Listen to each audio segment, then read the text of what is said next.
সাভারে ঐতিহ্যবাহী রাজাসন প্রিমিয়ার লিগের ১২তম আসরের ফাইনাল খেলা অনুষ্ঠিত হয়েছে।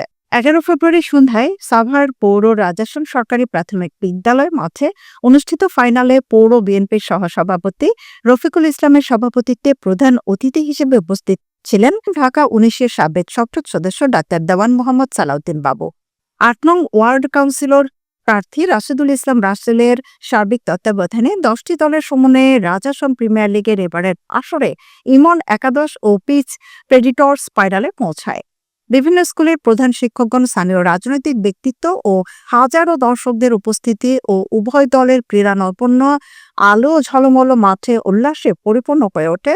ফাইনালে ইমন একাদশ চ্যাম্পিয়ন হওয়ার গৌরব অর্জন করে।